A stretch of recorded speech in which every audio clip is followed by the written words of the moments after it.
Virtual Boys have been playing Nintendo since they were little. These 60 plus combined years of experience have made them experts in the field. Or at least they sure think so. Join them this week as they talk about something from the wonderful world of Nintendo.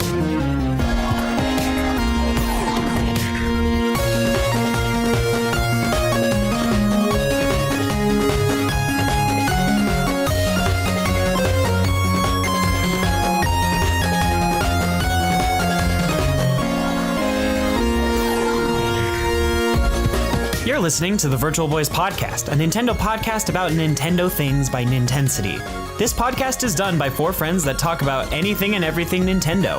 Check out the website at nintensity.com and be sure to follow us on social media. Be sure to subscribe and share the show with your friends. Oh, of course, enjoy the show.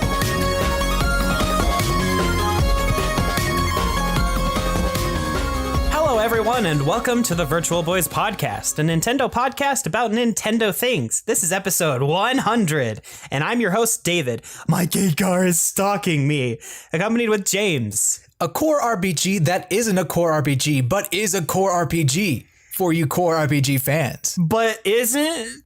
Yeah. It's a little confusing how that's all going to work out, but we'll touch on that in a minute. Just so you know, this is our episode 100. We had some elaborate plans, but scheduling conflicts and a bunch of other stuff just kept happening. So this is going to be episode 100. It's also E3 season. We got a ton of news and we need to talk about it. So we'll probably end up doing a special episode near our anniversary in July, our 4-year anniversary. So you can look forward to that. I guess, is it 4 or 3? It'll be the start of our 4th year. That's what it is. Anyway, this week we're talking about the recent Pokemon news and announcements. But before we jump into that kind of stuff, I just want to remind you to check out our Patreon page because these episodes are going up early as a reward for those that support us, along with a couple of other things. So be sure to check out patreon.com/Nintensity. And of course, if you want to talk about this episode with us and all other sorts of Nintendo things, come check out our Discord at nintendo.city/Discord. Let's go to our main topic. So if you've been living under a rock, just kidding. I'm not gonna, I'm not trying to be mean about that. But not that you can't live under a rock. That's totally acceptable. I mean, Patrick does it, you know, like he turned out just fine. Oh, yes. Nintendo announced, or I guess technically the Pokemon Company announced a bunch of Pokemon news and a bunch of announcements and such. The first of which is Pokémon Quest. Pokémon Quest is a fun, free-to-start game where the original Kanto Pokemon are made into cute little block-based Pokemon. This game is available on Switch and will come to smartphones eventually. They didn't really give us a time frame on that, I don't think. I think like June is what they said. No, that would make sense. I mean, it's pretty much done, I think. They just have to get it ported. So, I mean, it released on the Switch literally like 2 hours after they made the announcement. So it's kind of fun. The basic idea of the game is that you get to explore an island that's filled with the original Pokemon from Kanto. You explore with up to 3 Pokemon at a time, each with unique abilities, stats, and attacks. You can build your team around, you know, heavy hitters, balanced Pokemon, or Pokemon that are just tanks and can take a big beating. Gosh, I can't talk. The Pokemon automatically find wild Pokemon to attack once you start an expedition, and they will do auto attacks, just standard basic tackles, basically. I guess it's a lot like Xenoblade, you know, where you have the auto attacking going on when you're attacking something.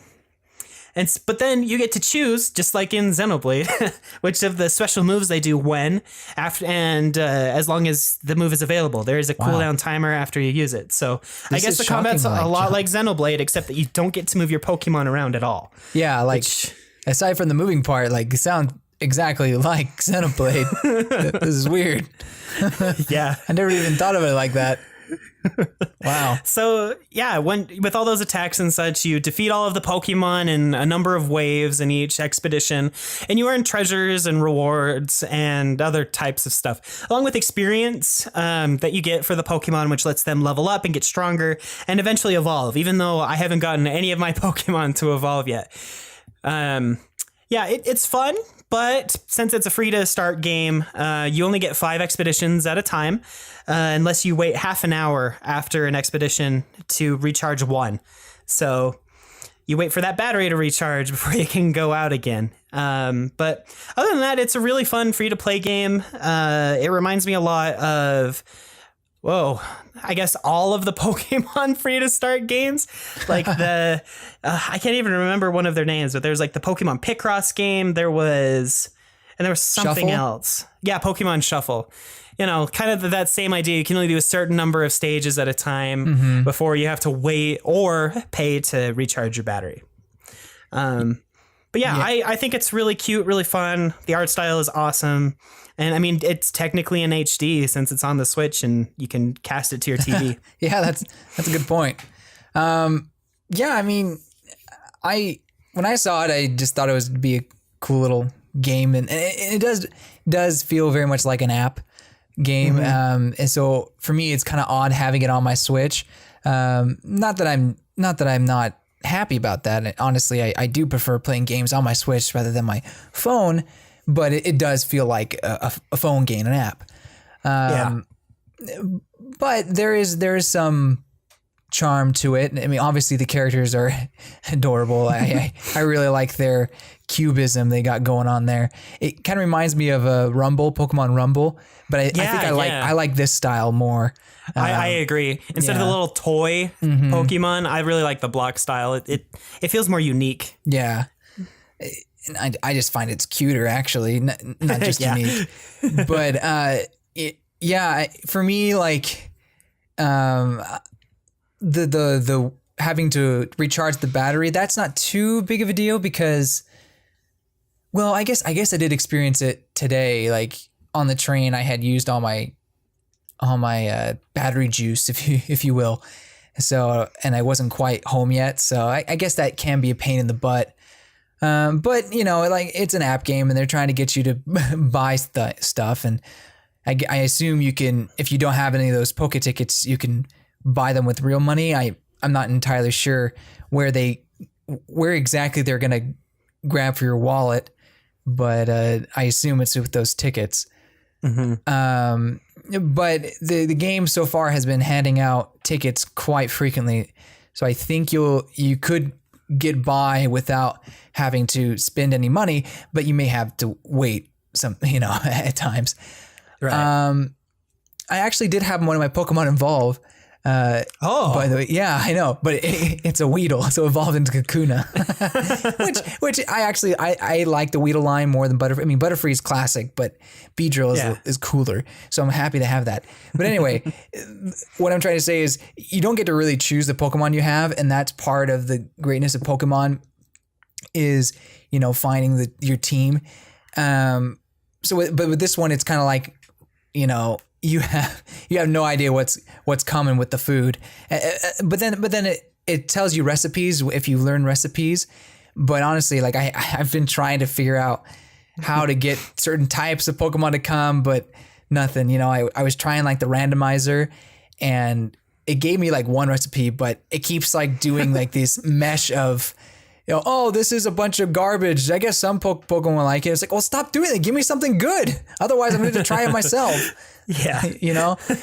And so I haven't been too lucky with my pull. I did get a Vulpix, but I chose Charmander as my starter. So it was like, now I have 2 fire Pokemon, and I have this freaking water area that I'm going to get creamed in.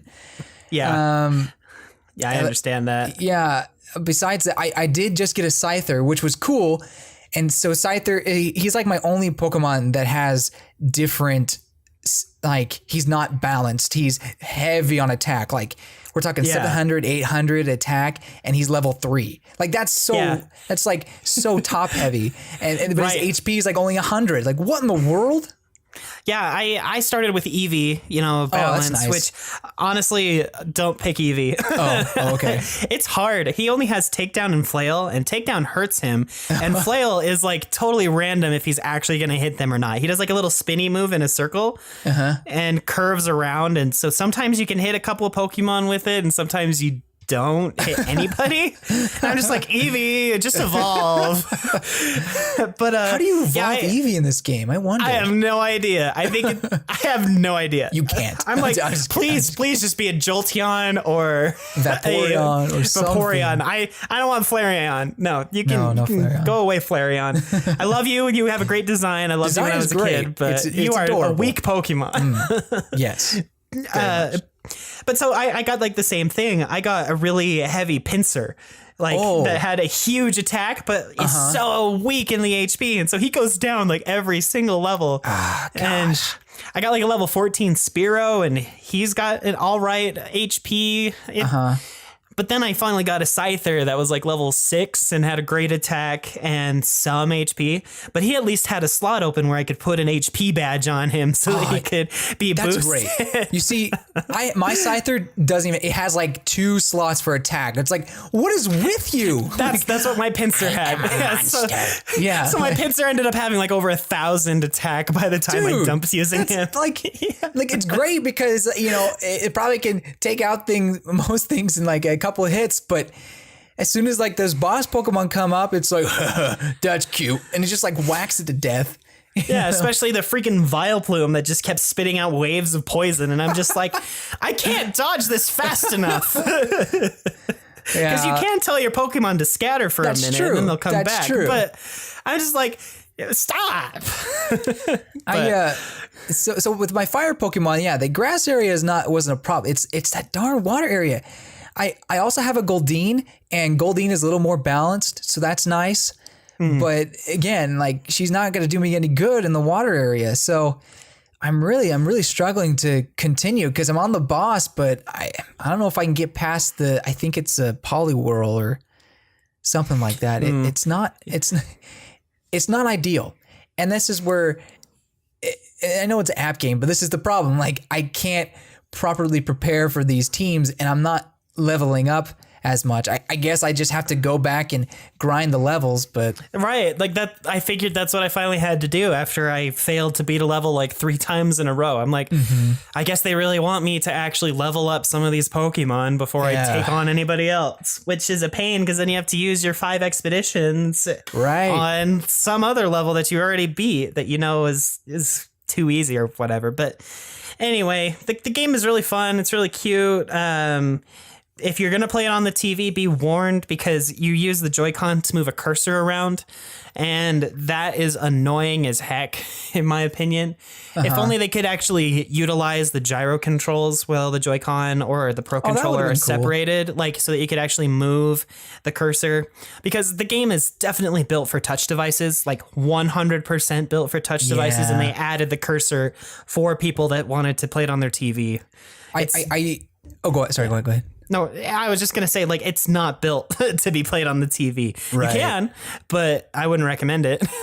You can tell it's definitely meant for touch controls.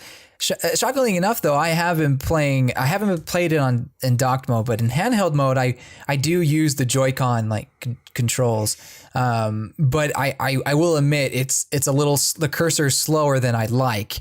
And so, sometimes I just, without thinking, I'll just think about pressing a button and I'll go to touch it. It's like, oh wait, I'm using the Joy-Con controls. So anyway, I just like the feel, I don't know, the feel of it. And maybe the Switch doesn't act as well as a tablet as I thought, but I don't know. It is kind of on the heavier side when it's got the Joy-Cons, but I'm super used to having an iPad in one hand while I'm doing things. And so I know how to hold it. Yeah. You hold it in your left hand with like your 4 fingers underneath it, kind of at the bottom, right next to the left Joy-Con basically. And then you can kind of hold it while you're using your right finger to play. I find that to be the most comfortable position to play it. So. Yeah. I don't know. Like I'll give it a shot, and maybe I was already doing it. I don't even know, but something, I don't know, just something about the touch just, I guess, wasn't clicking with me. Yeah, then take off the Joy-Cons even. Yeah, maybe. Although I am on the train. Maybe I'll just leave the Joy-Con at home. I don't know. Anyway. Or stick them in your bag or something. Yeah, that's true. But I am enjoying the game. Like, I have had a good time. It's, again, kind of low level, not mindless, but you're not thinking too much about what's going on kind of a game. If you want, you can just push the auto attack button and they'll do all of the special moves for you. I guess wouldn't recommend it. I guess there's some people who like that. Maybe people are more in it for raising the Pokemon than fighting. Well, I guess that kind of makes sense. Yeah. But anyway. But yeah, it's a fun, cute game. It's free. You might as well pick it up and give it a shot, unless you're sure it's not your type. I mean, that's true. Free to play games aren't for everybody. If you don't like Pokemon, you may not like this. I mean, maybe the gameplay sounds appealing to you, but a lot of the appeal comes from the IP, the Pokemon itself. I agree. And Pokemon has done a great job with all these free to play games. That Pokemon Picross game had me addicted for like 4 months. So, yeah, your mileage may vary. Yeah, it's true. But go Quest, have some fun with that. Well, let's move on to, I guess, the big topic of today. We talked about a couple weeks ago this crazy leak about some crazy Pokemon game that, nobody really believed in, I guess. But it turned out to be true. The game that was leaked on April 1st, April Fool's Day, Pokemon Let's Go Pikachu and Let's Go Eevee are official Nintendo titles.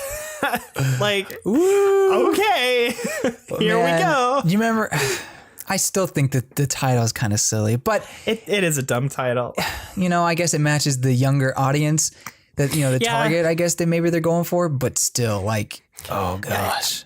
Yeah. So as a basic rundown from what we understand of the game, I mean, it's not final. It's coming out in November, so they still have time to make tweaks and changes. They literally put in the trailer, this is not final gameplay footage or whatever. So it probably is really close to being done, but they have all the rights to make all the changes. So it's a cute game. The style is very similar to Sun and Moon with a lot of Pokemon Go elements to it.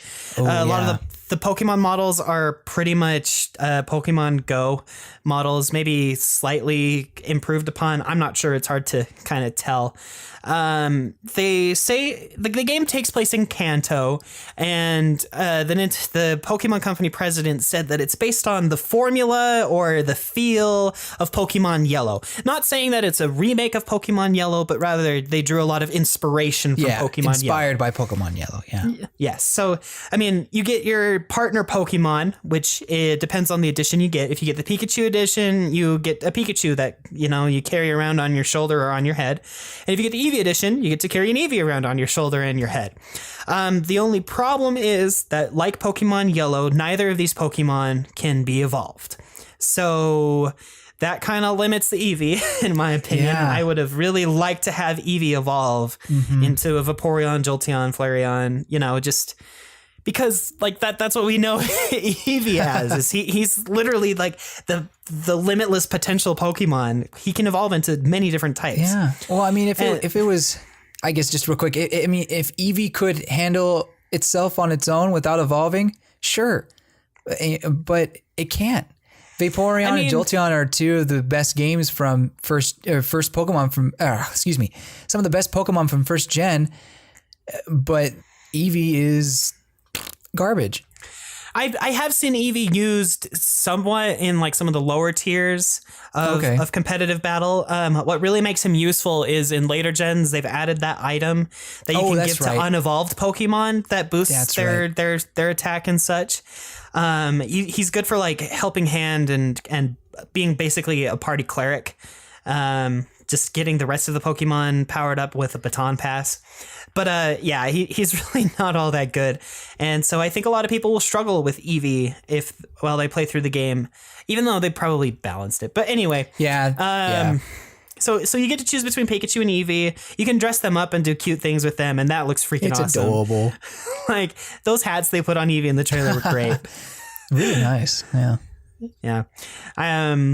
But the biggest change is that catching wild Pokemon, instead of getting wild encounters where you throw out your own Pokemon and then weaken that Pokemon and then, throw some Pokeballs to try and catch it, it's basically the Pokemon Go method, where the trainer is all alone with the Pokemon and you just throw Pokeballs at it. You can they have berries and other items that you can use to increase your chances of catching it, but it is literally Pokemon Go, except you get to flick your Joy-Con to throw the Pokeball.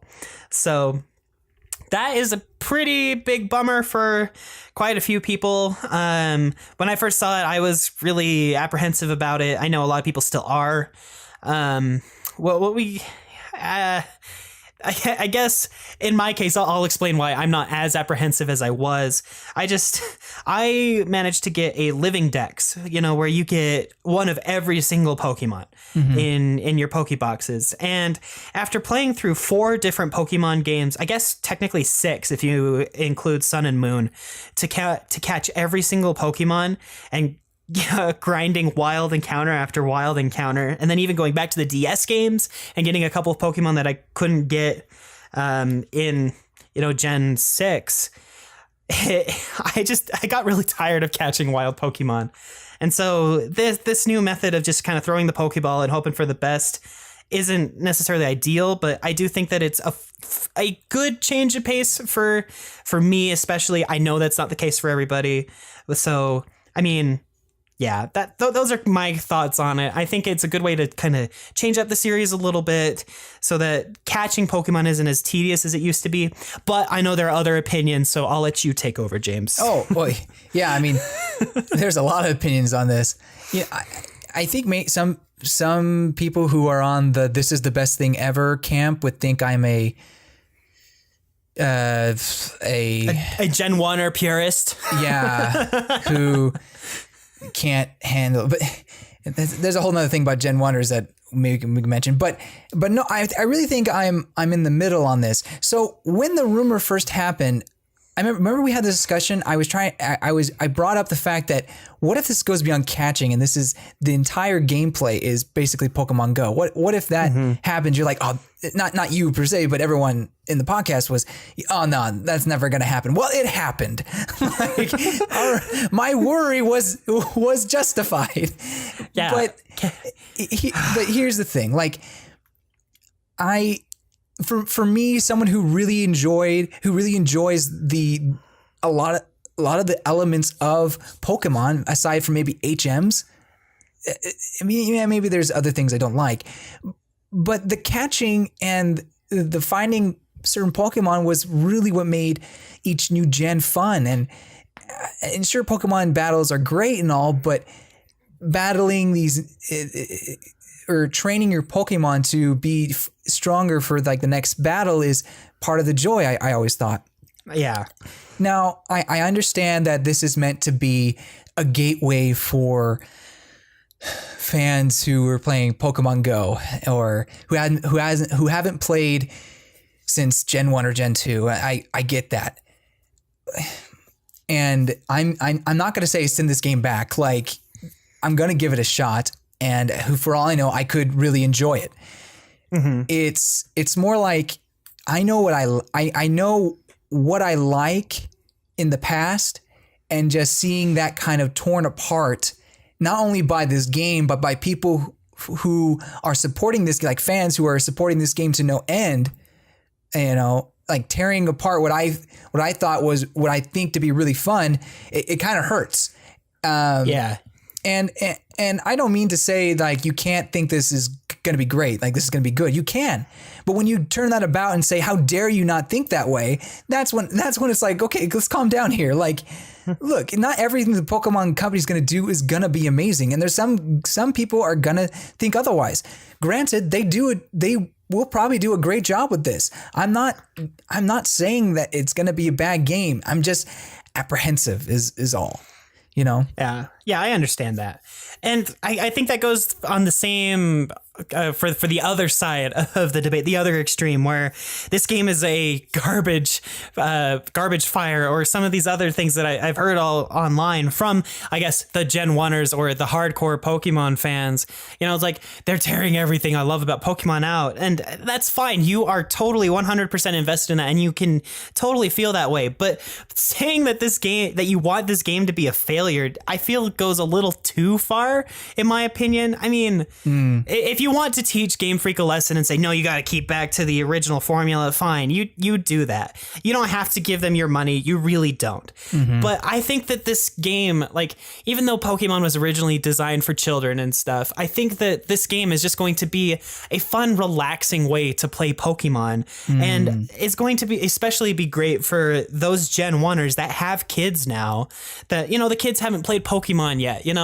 They were playing a little bit of Pokemon Go with their parents a couple of summers ago or whatever. Now they have an actual game where they can sit down together, mind you, because there is local co-op for this game. Yeah, and, play with it with their kids and show them, this is what Pokemon's like. Yeah, that's a big thing. That local co-op, like, I'm not going to lie, that's a huge step. And I don't know if they're going to keep that for future gens, but I'm sure it's a feature that's going to be very popular. I may not use it as much, but that's going to be, especially for younger families. Oh man, that's going to be important. Yeah, no, absolutely.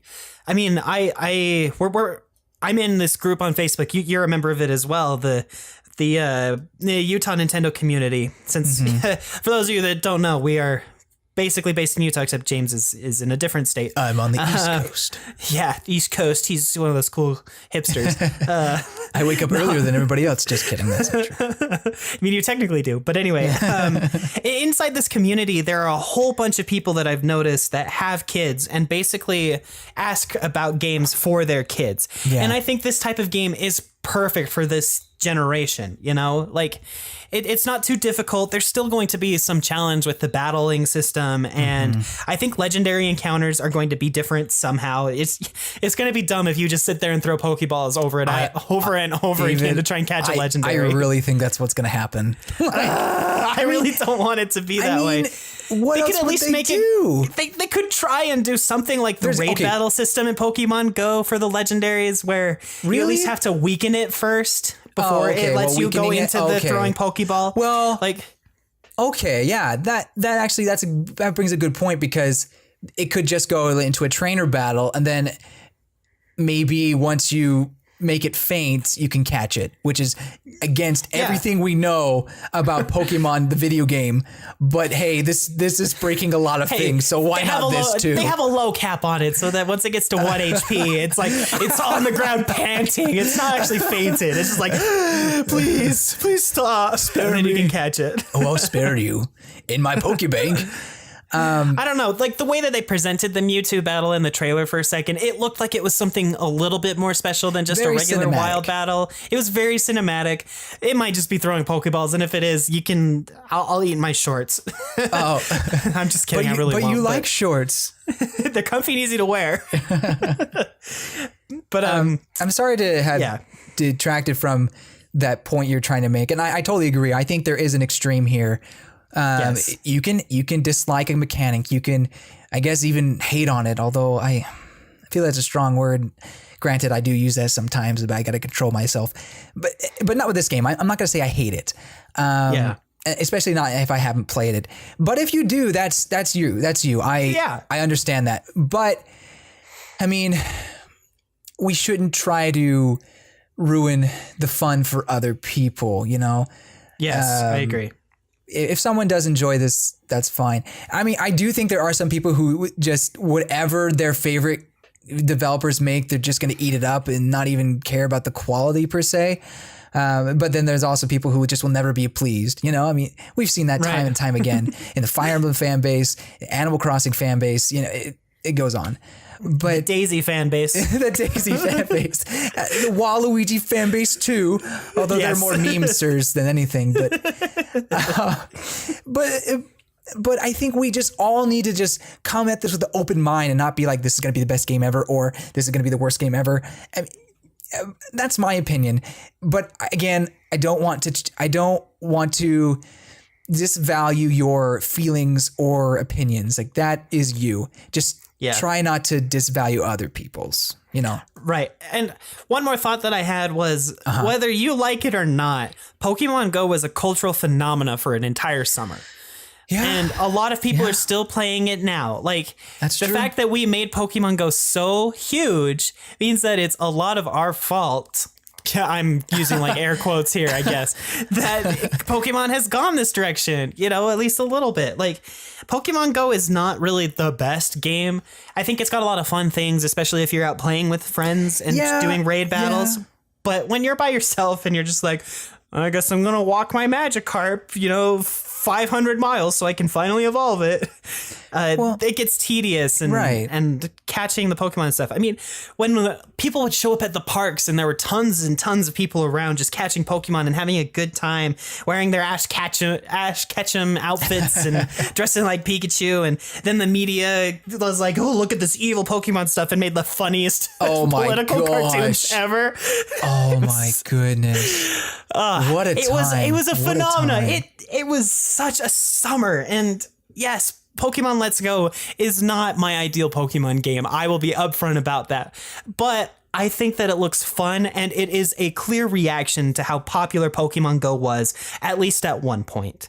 Yeah. So yeah, I totally see what you're saying. And I'll take it a step farther with Pokemon Go. When it first came out, I honestly maybe went to one or two things with a bunch of people, but when I was when I was still having fun, I was playing by myself. I was running on trails, finding Pokemon, and look what I caught, look what I did. Oh, I got all this candy going on. But then just something happened where it was just like, wait a minute, this isn't fun. Like I don't know what it was. I think the novelty just wore out, and then I was like, you know what, I'm done. But there are people who still play it and they love the social aspect of it. But that never really got me into it. It was just the catching and look, there's Pokemons. But yeah. And so that's why it's hard for me to go back into it again. But anyway, I do see why people would still want to play it today. Granted, it's not as big as it was, but that's not going to happen again. Lightning doesn't strike twice. No, absolutely not. So I think the game looks fun, and I think we should all go into it with an open mind. If it ends up being a terrible game, I will say so. Like, I'm not afraid to say, yeah, I was wrong, you know, so. Yeah, we should not be afraid to prove ourselves wrong or right. Well, wrong. Anyway. One of the things you wrote down here, I don't think we mentioned, was the box art. Oh, yes. Graphic design is my passion. Yeah, it basically looks like they photoshopped Pikachu and Eevee over the Windows XP wallpaper. Like, I get the kind of feel they're going for, kind of, but there's just something about it that just seems placeholdery and not. Yeah. Like you said, graphic design is my passion. Like someone's high school, graphic design computer class or something like that. It's like. You get a B for this, like, you know, like but then again, the other Pokemon games have the legendary Pokemon on the cover. So what's the difference? I think is it just the background? Is that what's throwing us off here? I don't know. I guess it's weird. Yeah, somebody on Tumblr arranged all of the core RPG Pokemon box art titles, and I'm like, two of these are not like the others. I mean, I guess you know, the first generation, they had Charizard, Venusaur, and Blastoise and Pikachu on their respective covers for their games, and that was a little weird. But after that, it was all legendary Pokemon, like, period. That's just what they did. Maybe it's the color. Like, you gotta have a certain color in the background. Yeah, we're used to the colored versions, you know, like. I mean, Sun and Moon aren't technically really colored, but they do have like the yellow and the purple theme. So it's weird. That leads into like this next point where Masuda said that this is a core RPG title or something. Oh, he used that type of wording. Fans are disagreeing that that's what he meant, because Nintendo came out, I guess, shortly afterwards and said, hey, just so you know, the core RPG that we announced at E3 last year is actually coming out in 2019 in the second half. Like, we're working on that one. So I believe there's a 2019 title coming. Yes. That's whatever. That, of course, that's happening. I believe that. But there is no way that's what they meant when I think it was Ishihara came on for the E3 Spotlight in 2017. There, he was talking about Let's Go. There is no doubt he was talking about that in my mind. Probably, and this is more of like a oh well, you know, we actually meant talking about this one. Soften the cushion. That's what it is. Like soften the blow, cushion the blow. That's what I meant to say. Soften the cushion. But in my mind, I guess that's my conspiracy James coming out. But anyway, either way, we got a 2019 title coming that is a core RPG, and then we have this title that is a core RPG for everyone. I'll let you decide what the difference is. They're making two different versions of the Pokemon series. One for the actual competitive people, and one for the more chill fans. I guess so. I thought I was a chill fan. Maybe Yeah. I'm not anymore. I don't even know. What am James, I? all you get is Let's Go. That's all you get. You can't play the hardcore Pokemon game. The next one's going to be Let's Go Totodile and Chikorita. They're not going to give you Cyndaquil. It's just going to be Let's Go Let's go Chikorita. Totodile all the way. I love Totodile. Anyway. Or no, Chikorita and Noctowl. Or whatever, Hoot Hoot. Hoot Hoot. Those will be the party Pokemon. I think I still go with Hoot Hoot. I'm not the hugest fan of Chikorita. Although if Chikorita doesn't evolve, maybe I would keep it. Anyway, sorry. Yeah.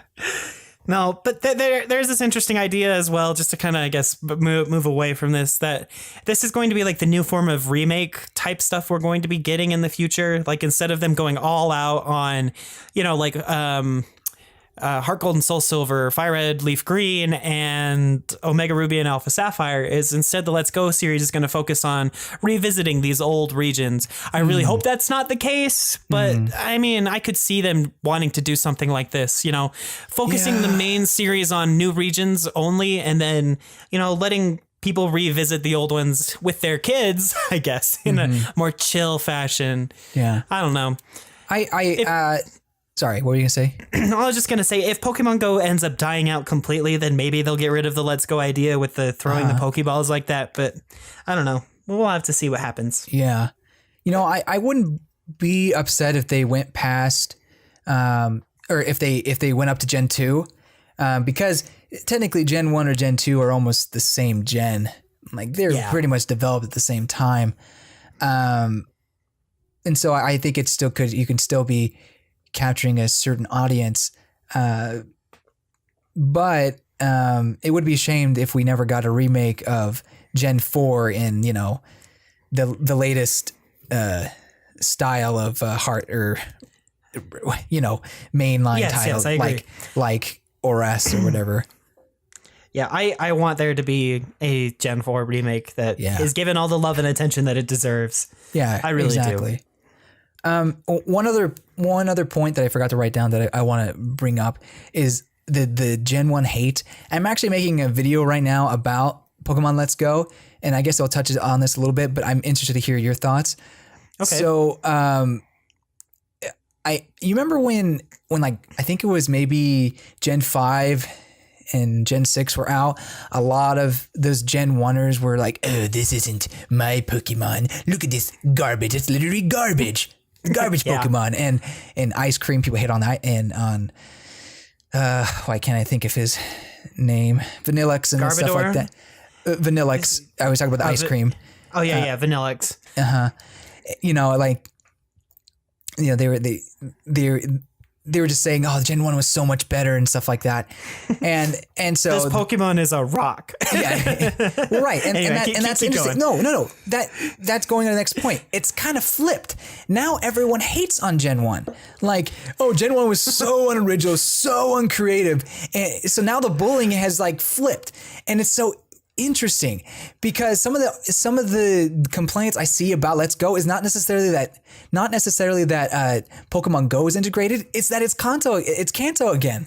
Like, what we live in a different timeline, because if this had released back in Gen 5, granted maybe the Pokemon Go thing wouldn't have gone down very well, but I think people would have been like, yeah, Gen 1, the best, you know? So it's just so odd how that has changed. I mean, granted, I understand Gen 1 gets a lot of love, but there's a lot of references to all the gens and all the Pokemon games.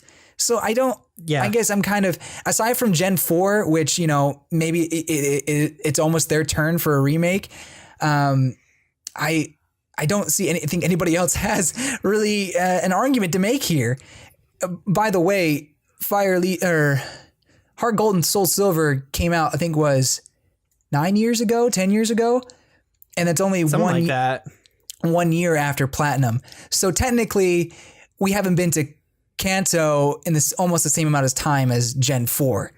Right. So maybe it's not as recent, you know, just saying. I mean, we did get all of those Kanto regions or all of the Kanto love in Sun and Moon. True. You know, yes, with Red and Blue showing up. Yeah, there was a lot They talked about Kanto all the Cynthia time. was there. And we got the Alolan versions. True. Yeah. Yes. Yeah. There was a lot of Kanto loves. And I don't get me wrong. Gen 4 needs to happen. Yes. But I think it was about time we got another remake of, well, I guess not technically a remake, a reimagining of Kanto. I agree. It's been a long time since we visited Kanto. I mean, even if we did visit it in Heart Gold and Soul Silver, Heart Gold and Soul Silver was more focused on Johto, you know. It was more focused. And you don't get to go to Kanto until you play through Johto. So I feel like, you know, even though they are on the same island in the same area, I feel like Fire Red and Leaf Green are the Kanto games, and we haven't had those in a long time. So. You're right, a long time. But like I said, Heart Gold and Soul Silver was like 9-10 years ago. So yes, even then, yes, I agree. Yeah, so it's still a long time, even if you consider that. So it's just interesting to see that some of the people who hate on Pokemon Let's Go are these anti-Gen 1ers. You know, it is just really, really hilarious to me to see this, and I feel like no one's like bringing it up. Not saying the Gen 1ers aren't annoying. Oh my gosh, they're so annoying. But you just don't see them as much anymore. I think they became these anti-Gen 1ers. But anyway, sorry. Yeah. No, so yeah, Pokemon Let's Go Pikachu and Let's Go Eevee come out in November. I think November 6th was the launch date, somewhere around there. Somewhere, yeah. I'll probably get Eevee edition because, you know, Yellow was my first. I don't know. Eevee looks adorable, and we've had so much Pikachu. We have had a lot of Pikachu, and Detective Pikachu was great. And, you know, I can still take Pikachu, but that Eevee, man, gosh, when it goes, bwee, it's like, oh, my heart. Oh. It's so cute, I could die. I was kind of surprised that they didn't make Eevee say his own name, you know, Eevee. Well, so that it kind of matched the Pikachu. Does. So in Japanese, Eevee is Ibui, and it goes Bui. So it kind of is saying its name. But yeah, I see what you mean. It's not Pika Pika. Yeah. I mean, it's not. Yeah. Although I wonder if they got the same voice actress who does whatever. I mean, you don't really see Eevee in the anime that often anymore anyway. Yeah.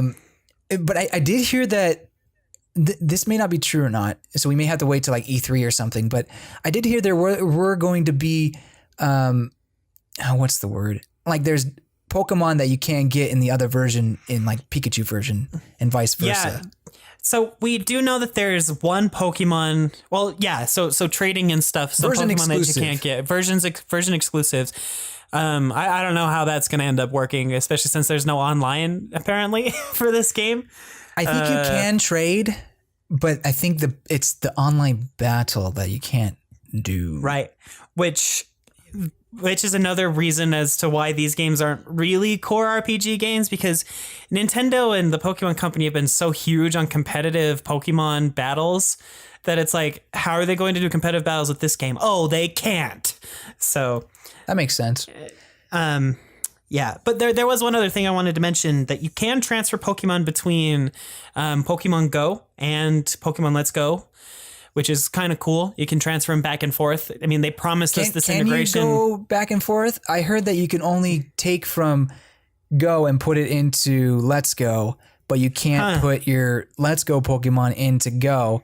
The only thing you can have to do some research on that. Yeah, I may have misheard that, because obviously you have that Pokeball thing that you could put your Pokemon in, but I don't know if you can put it back into Pokemon Go. I could be wrong. But if there are version differences and well then but if you have Pokemon Go and you can get the Pokemon, why does it matter? It doesn't, I don't know. I'll have to think about this. I mean, I usually like to take the one that is not as common, and to me it's looking like Eevee is just dominating in people's minds. So maybe I'll be like, well, I'll take the Pikachu so I can get the rare Pokemons. Yeah. But there is one other thing, and it's that integration between Let's Go and Go will let you get a never before seen Pokemon.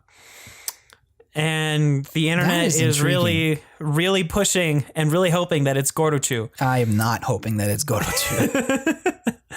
He's just a big round boy that the Pokemon Company took out of first gen because he was way too strong. That's what they said about Gordochu is they had to balance the game. Because he was way too scary. I think it's a combination of both. Oh. Like, I think that the designers are like, no, he's too scary. And then the developers are like, he's way too overpowered. So, I don't know.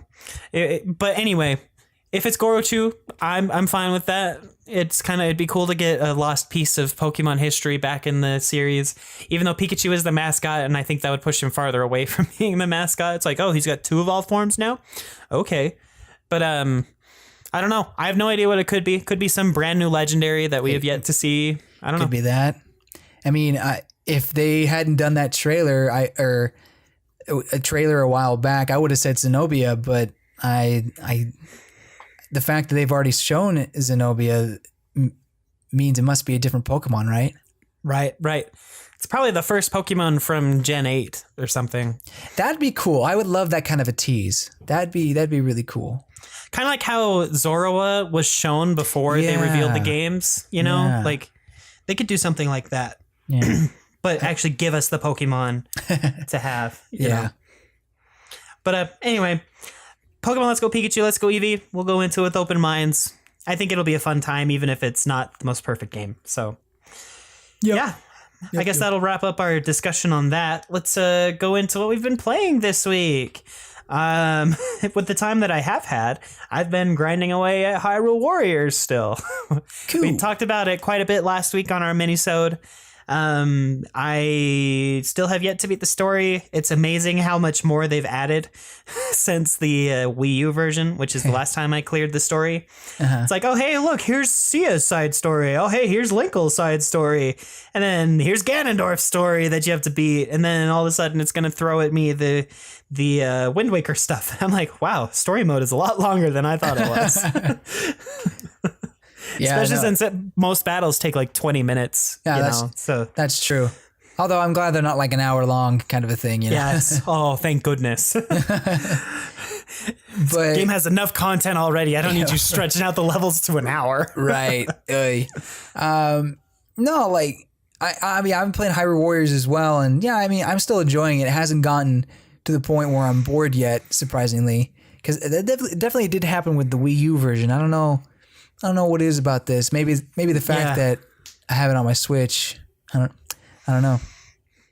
Yeah, the handheld modes are really nice for the game because you can play like a couple of Legends modes or something, or not Legends, classic modes, and just play through a little bit, and that's really fun. Yeah. So, and those are a lot shorter usually. It's like beat 300 enemies. I'm like, I can do that in like 5 minutes. The adventure mode, is that what you're talking about? Yeah, adventure mode. Sorry, not classic. Adventure mode. They're a lot shorter little missions that you can jump in and out of. I still hate that map. It is just so convoluted, and find the little secrets. Like, I need a guide for this. Like, there's no way. Here I come, internet. Let's take a look. I think I liked history mode way better in Fire Emblem, or in Fire Emblem Warriors, but whatever. Enough comparing, James. Okay, I'm done. You already said the Hyrule Warriors was the better most game. I know. I still don't like the adventure mode, but whatever. Yeah. The objectives are cool, but that's besides the point. Yeah, and it's also fun because you get to like choose which characters you have most of the time. Sometimes they're like, no, you have to have this guy or whatever. Yeah.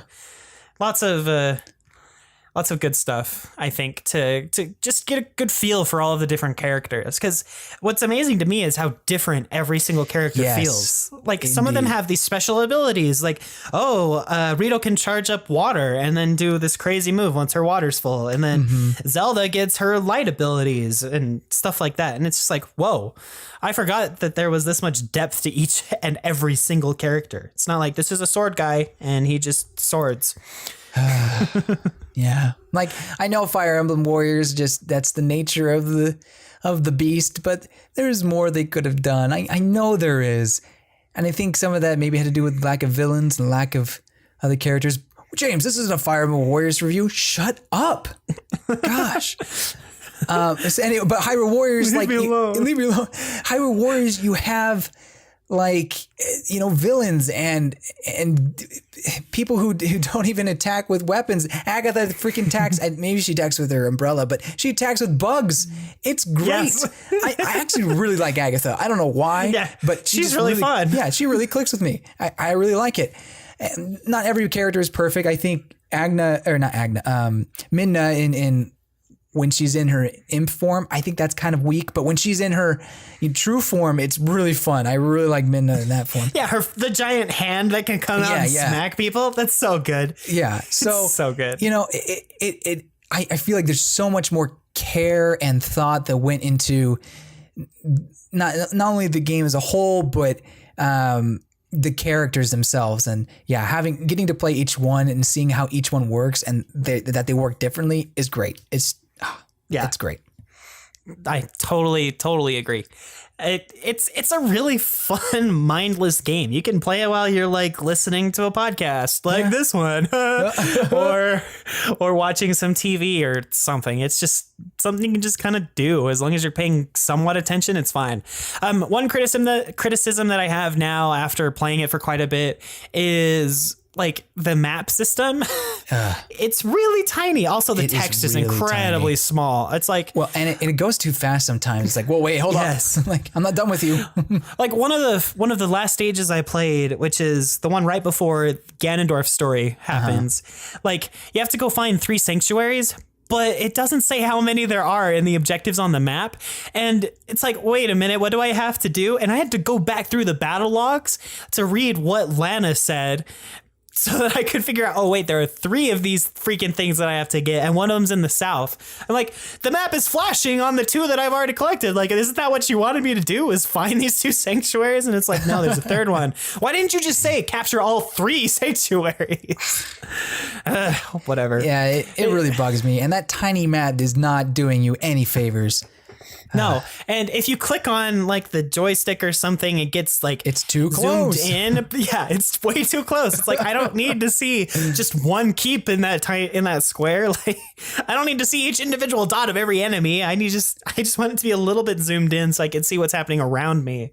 Yeah, but, in that case, Fire Emblem Warriors did a fantastic job of improving that. Like I understood each quest practically clearly. I didn't necessarily feel like I was always at the end of my rope, which isn't always the case of Hyrule Warriors, but it happens quite often. But Fire Emblem Warriors, that wasn't. I understood the map. I understood what I had to do.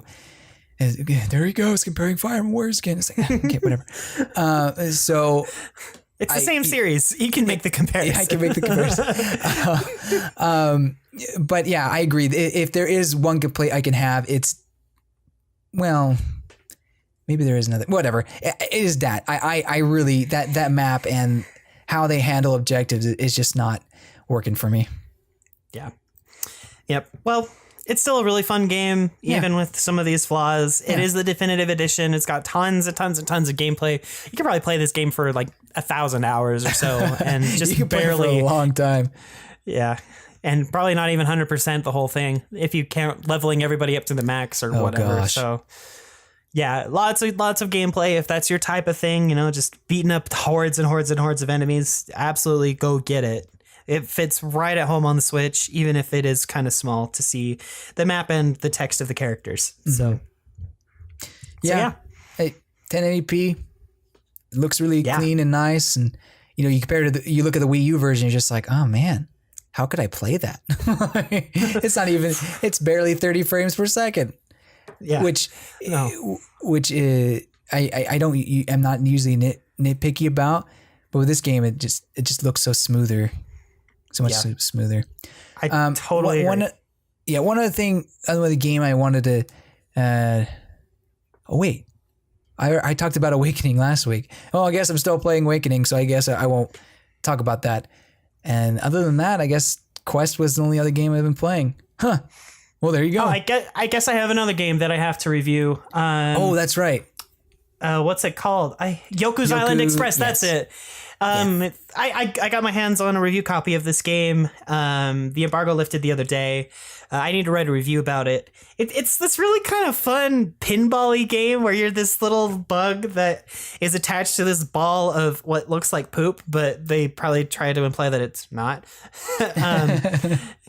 But it's really, really fun. The art style is wonderful and gorgeous. And the basic controls are you use the stick to move your guy left and right when you're not in like a pinball area, and then you just use the L and R buttons to hit the bumpers that shoot the guy up when you're in the like pinball-y levels. It's kind of hard to explain. You should watch the trailer or a little bit of gameplay about it to kind of get a grasp of what I'm actually talking about. But the gameplay is really fun. I mostly let my little brother kind of tackle it while we kind of switched back and forth holding the controller and playing it. But it's a really, really cute indie game with really awesome art style, awesome graphics. Gameplay is wonderful.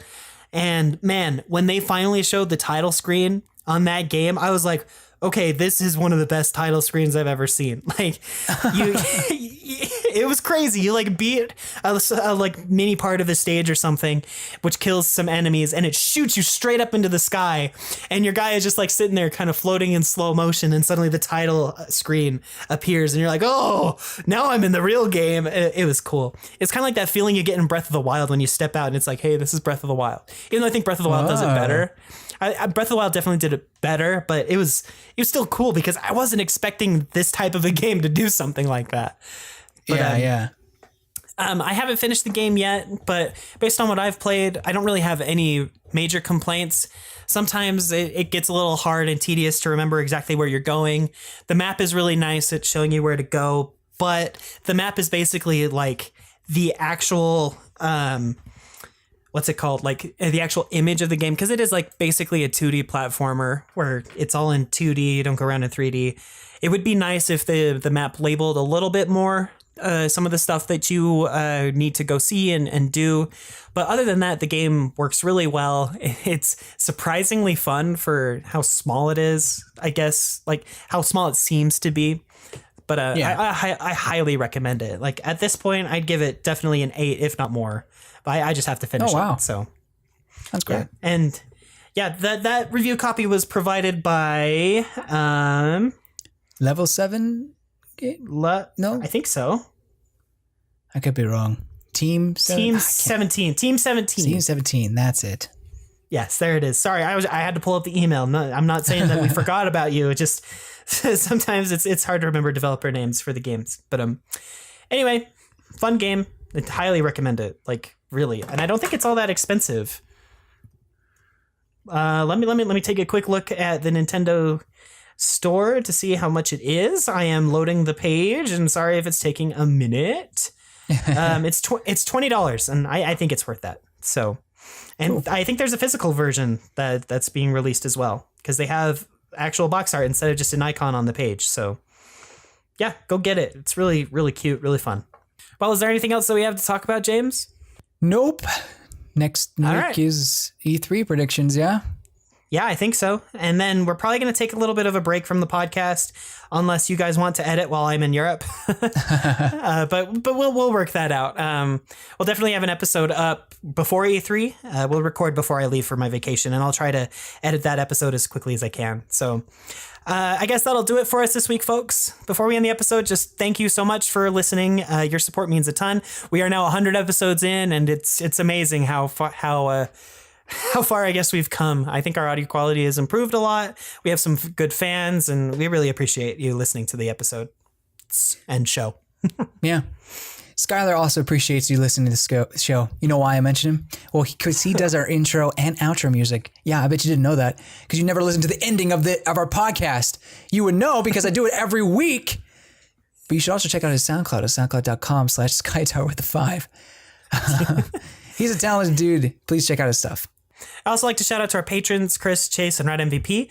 Your continued support means a ton to us, and we're incredibly grateful for all that you do for us. If you, wonderful listener, want to support the show, head to patreon.com/Nintensity and check out all the rewards that we've got going on there. That's patreon.com/Nintensity. I'd also like to invite you to join our Discord community. We're trying to set up a fun place for people to visit and hang out and talk about all sorts of things Nintendo-wise. Check that out at nintendo.city/Discord to join along in our crazy discussions on Pokemon and other fun stuff as it comes. Don't forget to check out our YouTube page. We recently released our Fire Emblem video.